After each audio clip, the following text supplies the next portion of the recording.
Hello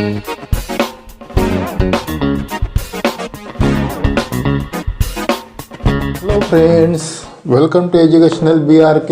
Let us first law of motion जो आहे पहा तो रिगार्डिंग आहे इनर्शिया ऑफ द ऑब्जेक्ट. म्हणजे अनबॅलन्स फोर्स अप्लाय केल्याशिवाय जे स्टेट ऑफ मोशन असते ऑब्जेक्टची स्थिती असते ती काय होत नाही, चेंज होत नाही. म्हणजे इनर्शिया असते ऑब्जेक्टमध्ये. सेकंड लॉ आपल्याला जो पाहायचा आहे पहा त्यामध्ये इफेक्ट विषयी आपल्याला सेकंड लॉ सांगतो पहा. तर इफेक्ट एखाद्या गोष्टीचा इफेक्ट स्ट्राईक केला एखाद्या ऑब्जेक्टवर दुसरा ऑब्जेक्ट आपण, तर त्या स्ट्रायकिंगचा जो इफेक्ट असेल तो कोणत्या गोष्टींवर डिपेंड करतो, जे स्पीड किती होतं.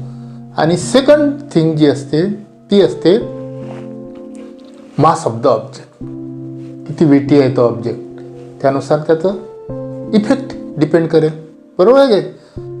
Another example, if we drop a 2 ball, one is rubber ball आणि दुसरा घेतला तुम्ही प्लास्टिक बॉल, सेम हाईटवरून ड्रॉप केला, कॅचअप करायचा तुम्हाला खाली, तो इफेक्ट लक्षात आला तुम्हाला, कशाचा इफेक्ट कमी कशाचा इफेक्ट जास्त. आता सेम बॉल घ्यायचा आहे परंतु डिफरंट स्पीडने मारायचा आहे, फेकायचा आहे वेगवेगळ्या स्पीडने, हायर स्पीड आणि लो स्पीड. कोणाचा इफेक्ट काय असेल ते तुमच्या लक्षात येईल बा. म्हणजे इफेक्टशी रिलेटेड एक महत्त्वाची क्वांटिटी आहे बा, आणि ती क्वांटिटी म्हणजे त्या ऑब्जेक्टची एक महत्त्वाची प्रॉपर्टी, त्या प्रॉपर्टीला म्हणतात मोमेंटम. इफेक्टशी रिलेटेड आहे आणि इफेक्ट रिलेटेड आहे, इफेक्ट रिलेटेड आहे मास of the object and velocity of the object. आता मोमेंटम जो असतो बा त्याला मॅग्निट्यूड तर आहेच आणि डायरेक्शन सुद्धा आहे. समजा एखादा ऑब्जेक्ट तुम्ही हिट केला आणि थोडासा वेगळ्या डायरेक्शनने हिट केला तर त्याचा इफेक्ट डायरेक्शन कशी आहे, मॅग्निट्यूड, तर त्याचा जेवढा तुम्ही मास आहे तेवढं तर मॅग्निट्यूड असेलच, परंतु कोणत्या डायरेक्शनने तुम्ही हिट केला त्याच्यावर सुद्धा त्याचं इफेक्ट असेल. मोमेंटममध्ये मॅग्निट्यूड आहे आणि डायरेक्शन सुद्धा आहे पहा. तर मोमेंटम जे आहे SI युनिट जे आहे त्याचं SI युनिट जे आहे असते मोमेंटमचं SI unit, it is kilogram metre per second, SI unit. And CGS unit and CGS unit gram centimetre per second. आता ह्या मोमेंटममध्ये जर आपल्याला चेंज करायचं असेल, मोमेंटममध्ये change, rate of change of momentum घडून आणायचं असेल तर फोर्स अप्लाय करायला लागेल. जितका तुम्ही फोर्स अप्लाय करसाल तितकं त्याच्यामध्ये काय होईल, rate of change of momentum होईल. एक सारखाच फोर्स ठेवला तर मोमेंटम सारखंच राहील, परंतु जसं तुमचा फोर्स अप्लाय होत असेल त्या पद्धतीने मोमेंटममध्ये काय होईल, चेंज होईल. फास्ट ट्रेन असेल आणि ॲक्सिडेंट झाला तर मोमेंटम वेगळा असेल फोर्स. तर rate of change of momentum जे असते ते कशावर डिपेंड करते, तुमच्या फोर्सवर डिपेंड करते बा. म्हणून momentum means what, momentum means mass into velocity. Simple formula आहे पहा. तर मोमेंटम मास आणि वेलॉसिटी आहे, म्हणून momentum means mass and velocity. आणि सेकंड लॉ काय आहे मग आता, the rate of change of momentum is proportional to the applied force. आता जे सांगितलं मी, त्या मोमेंटममध्ये जर चेंज होत असेल तर किती चेंज होईल, तो जितका तुम्ही काय करसाल, फोर्स अप्लाय करसाल. म्हणजे rate of change of momentum is proportional, तेवढाच असेल to the applied force and change of momentum occurs in the direction of force. Change of momentum जे ऑकर्स होईल ते ज्या डायरेक्शनने फोर्स एक्झर्ट्स केलं त्या डायरेक्शनने होत असते बा. Now consider the initial momentum of the object m v momentum असते. इनिशियल घेतो आपण त्यावेळेस यू घेत असतो वेलॉसिटी. इथं व्ही ही वेलॉसिटी आहे, मास into velocity. Now initial momentum of the object mu means initial velocity. Final momentum of the object mv म्हणजे v means final velocity.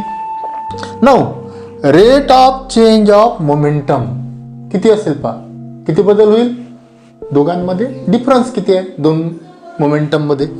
Change in momentum किती आहे, पहिलं मोमेंटम एक momentum final momentum mv minus mu हा change होईल एवढा. आणि rate ठरवायचा म्हणजे टाइम घ्यायचा म्हणून टाइम t.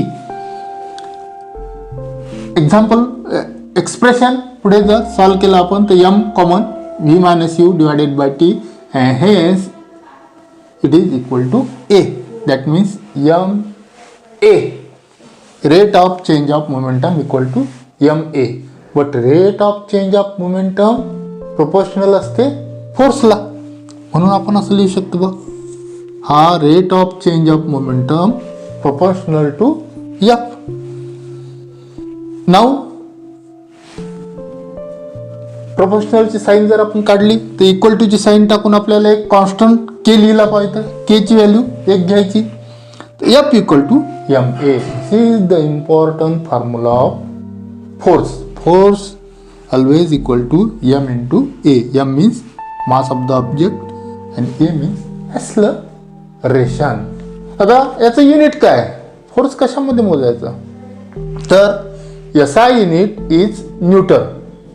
म्हणजे फोर्सचं युनिट जे आहे ते आहे newton. What is mean by 1 newton, how much force applies equal to 1 newton. 1 newton म्हणजे मग न्यूटन काढायचं कसं, 1 न्यूटन म्हणजे किती फोर्स असेल, तर ते आपल्याला लक्षात घेऊ शकतो बा आपण. जर ऑब्जेक्टमध्ये 1 मीटर पर सेकंड स्क्वेअर इतकं ॲक्सलरेशन होत असेल कोणत्या ऑब्जेक्टमध्ये, ज्याचं मास किती आहे 1 kg आहे, त्यात टाइम आपण अप्लाय केलेला जो फोर्स असतो 1 न्यूटन असतो पहा. आता ॲक्च्युअली त्याची डेफिनेशन काय आहे, the force necessary to cause an acceleration of 1 metre per second is an object of mass 1 kg is called 1 newton. CGS जे युनिट आहे त्याला डाईन असं म्हणतात बा. 1 dyne means how much, 1 dyne force म्हणजे हाऊ मच फोर्स अप्लाय झालेला आहे. Actually आपण अंडरस्टँड करू शकतो अशा प्रकारे, जर ऑब्जेक्टमध्ये 1 सेंटीमीटर पर सेकंड स्क्वेअर इतकं ॲक्सलरेशन होत असेल कोणत्या ऑब्जेक्टमध्ये, ज्याचं मास किती आहे 1 ग्रॅम आहे, 1 ग्रॅमच्या मासमध्ये इतकं ॲक्सलरेशन जर क्रिएट होत असेल तर त्यावेळेस 1 डाईन तुम्ही फोर्स काय केलेलं असते, अप्लाय केलेलं असते पहा. डेफिनेशन जी आहे, the force necessary to cause an acceleration of 1 centimetre per second in an object of mass 1 gram is called 1 dyne. नाव हे झाले याचे युनिट. आता कन्सिडर करा सेम फोर्स अप्लाय केलं डिफरंट ऑब्जेक्टवर, तर चेंज ऑफ मोमेंटम किती असेल. समजा 2 ऑब्जेक्ट आहेत वेगळे वेगळे आणि ते रेस्टमध्ये आहेत, चेंज ऑफ मोमेंटम किती असेल 0. Why it is 0, change of momentum means mv. मास तर आहे त्याला, व्हेलॉसिटी 0 आहे, रेस्टमध्ये आहे म्हणून मोमेंटम 0 असेल. क्लिअर, रेस्टमध्ये ऑब्जेक्ट असेल तर मोमेंटम 0 आहे. आता जर 2 वेगळ्या वेगळ्या ऑब्जेक्टवर तुम्ही फोर्स अप्लाय केलं इन टाइम t, दोन्ही फोर्सवर इक्वल, दोन्ही ऑब्जेक्टवर इक्वल फोर्स अप्लाय केलं सेम टाइममध्ये, तर चेंज ऑफ मोमेंटम किती असेल. मग आता किती मोमेंटम बदल झाला असेल त्यांच्या, फोर्स अप्लाय केलं तर मोमेंटम चेंज होईल. किती असेल दोन्ही ऑब्जेक्टमध्ये मोमेंटम किती असेल, सारखंच असेल पहा, चेंज इन मोमेंटम दोन्ही ऑब्जेक्ट मध्ये, कारण फोर्स तर तुम्ही सारखा अप्लाय करताय ना. मास जरी वेगळं वेगळं असेल परंतु फोर्स अँड टाइम सारखा आहे. इथं दिसते rate of change of momentum equal to काय असते, change in momentum divided by T. Change in momentum किती होईल तर एफ इंटू टी. हा एफ इंटू टी. दोन ऑब्जेक्ट वेगवेगळे आहेत, फोर्स सारखा सप्लाय करता in time T. Changing momentum दोघांचं कसं असेल, सारखं असेल. पण ॲक्च्युअल त्यांचं प्रॉडक्ट जे घेतला तुम्ही एफ इंटू टी तो सारखा असेल. दिस इज सेकंड लॉ.